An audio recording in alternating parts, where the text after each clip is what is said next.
slow success builds character. Fast success builds ego.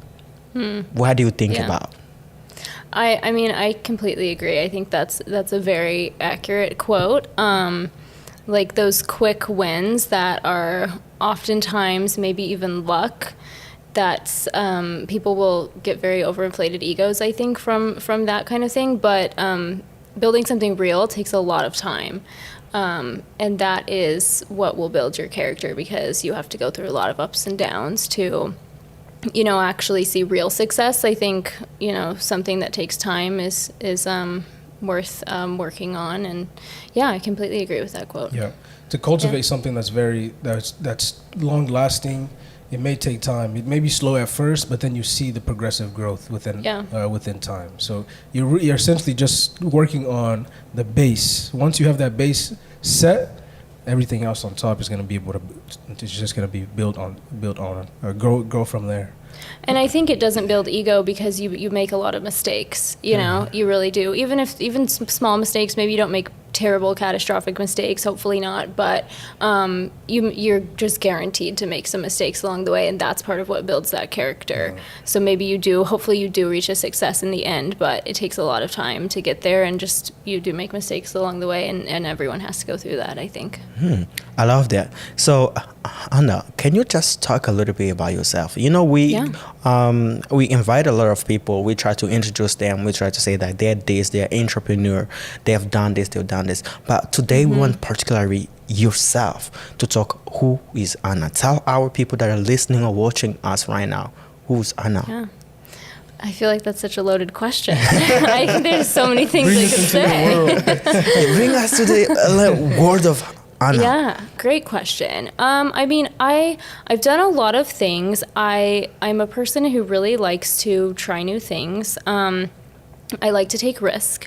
Risk is something I'm really very comfortable with. I think it helps if you develop a solid foundation in your life, and then if you know who you are, then you can really kind of jump off of that platform and try a lot of things. So that's kind of what I've done. I've chosen to do things a little differently. I didn't go to college. I did go to college. I didn't finish college.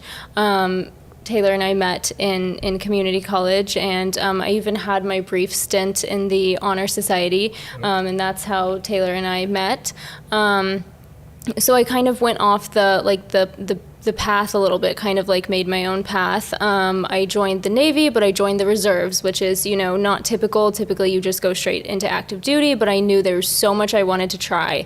And the reserves gave me a great opportunity to kind of dabble in that and see if I liked it, and kind of have an open door. I think it's really important to keep a lot of doors open and have a lot of different opportunities that you could kind of rely on at any point in your life. So I did the Navy Reserves. I did a brief stint for the FBI, actually. Yes, I was a legal analyst in their forfeiture unit, directly under Chief Division Counsel. So that was really interesting. And then I realized that I didn't enjoy working for the government, and I didn't get to talk to enough people every day. It became too boring and too slow.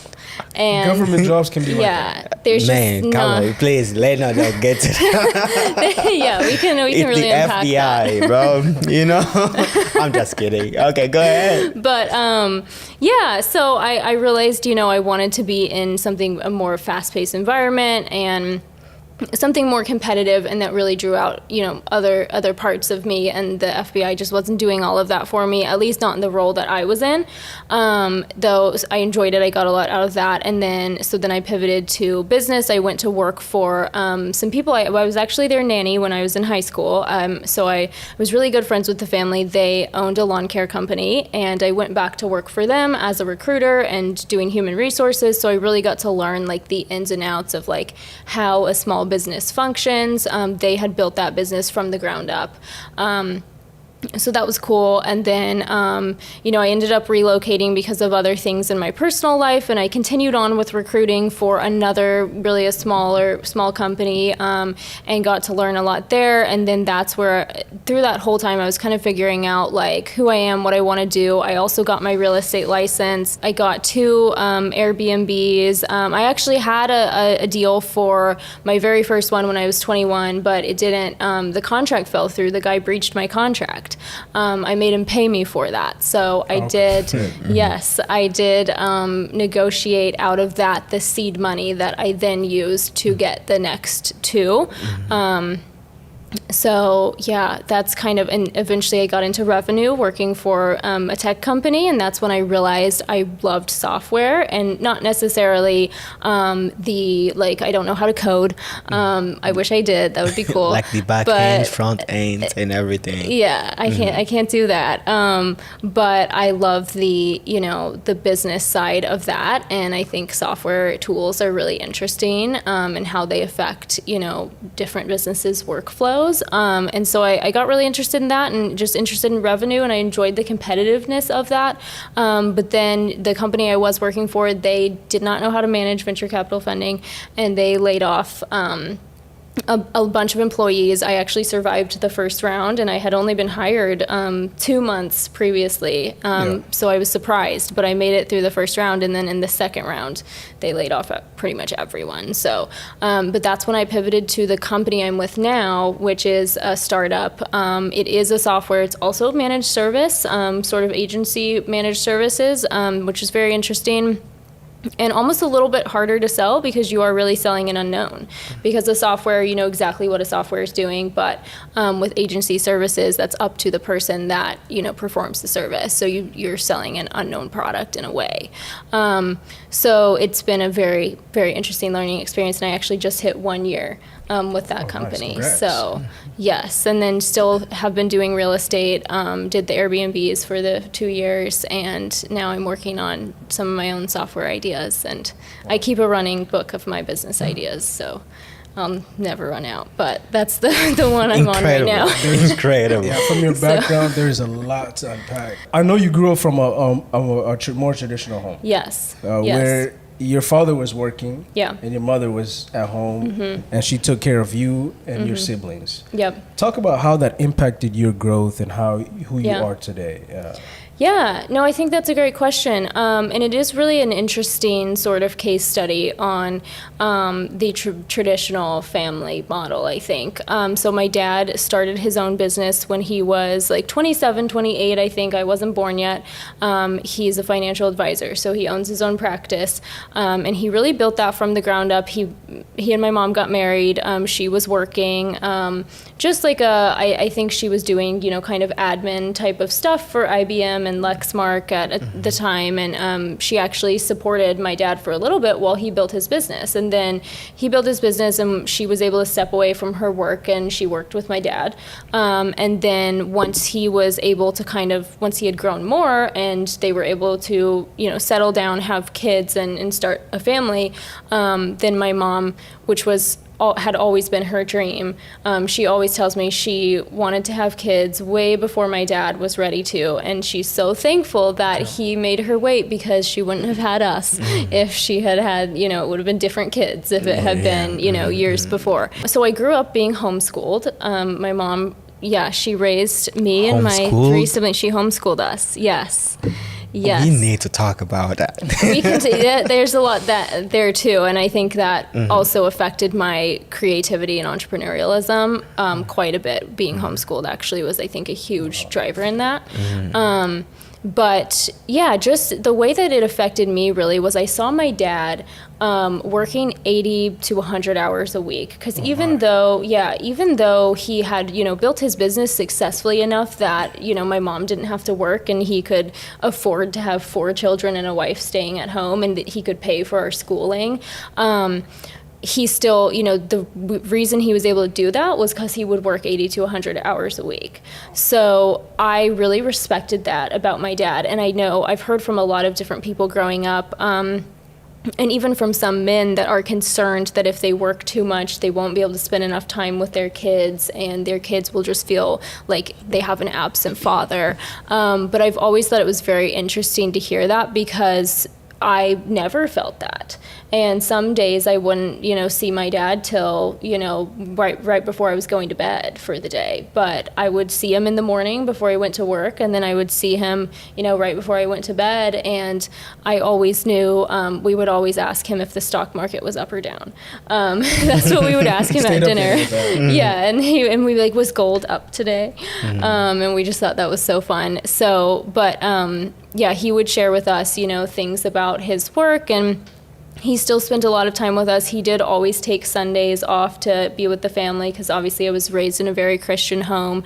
And so Sunday was the Sabbath. It was Saturday night into Sunday was the Sabbath. We didn't watch TV. We didn't, go out and do anything. It was always like time at home with the family. And I think that's probably part of what kind of instilled in me that, my dad's priority was the family, even if he was out of the house working most of the day. And then my mom was, at home teaching us and cooking and cleaning and taking care of us. And I really did my own thing growing up. So I would go off to my room and I would rearrange an entire room. Because I was just creative, and it was like an outlet for my creativity. Or I would play with, we had those pop-up tents. I don't know if you guys had those when you were kids, but we would have those pop-up tents, and we would form tent cities all through the house. And and just so it really unlocked my ability to be creative. And so for me, it was kind of like I wanted to turn everything into sort of a job, like sort of a project, So it's kind of always in me to sort of be an entrepreneur. And that's who my dad was. So I kind of really assimilated with that, or was familiar with that. It came naturally to me to be like my dad. And I've always respected my mom, but I have never wanted to really stay at home and just not do anything. And I've always instead taken my dad's work ethic and his drive and his motivation, and I'm kind of blanking on the word, but it's one of his favorite words. It's not endurance, but it's kind of similar. Perseverance, I think, actually. Yeah, he has a lot of perseverance. And as I've gotten older, I'm working on building my own businesses, I now understand how much he was actually working, how hard it actually was. The way you describe your dad, I would say, it's true, he does have a lot of perseverance. Yeah. I think those quality traits do fall into what I would qualify as a traditional man. Yeah. So would you say that in today's world, do we still have traditional men? So few of them. Oh, man. Can you define that? Why did you say it's so few of them? Why? So, no, great question. I mean, I would say just my generation, and probably a few years older than me, and all the years younger than me, a lot of there's just been this feminist movement, and a lot of men are no longer relied on as a sole provider for the household. And it's interesting for me because I do believe in that, and sometimes I have my days where I'm like, I just want to find a man to work all the time and make a lot of money, and I'm just going to stay at home. Wow. And I'm just going to clean the house, and it'll be so easy, and my life will be so chill, Yeah. And sometimes I find myself kind of just wanting that traditional type of life, but there are other times where it's really just in me to work on something, and I just want to work on these projects, and I find it so interesting. And so it's kind of been a struggle for me because I do believe in that traditional model, but I also do think that, some women really have strengths that are outside of the house. Yep. And so there's this feminist movement, and it's really, really making life harder for men, I think. Because men are not being valued for the providers that they are supposed to be, and women are all like, we can do it ourselves, we don't need men. And I think we do need men. I think it's a partnership, but I do think there are some women that... It's a strong statement. A lot of women think they don't need exactly. men anymore. Yeah. And it's not... Yeah. It's just so sad, I think. And I think it's creating the type of men we have nowadays, which are not going to be chivalrous. They're not going to be respectful. And, even if I can take care of myself, even if I can make my own money, I still want the guy to pay for everything. I still, I still need to, I feel like that's a way to show respect to the woman. It is, so it's in a very interesting balance, especially for someone like me who really does enjoy doing my work.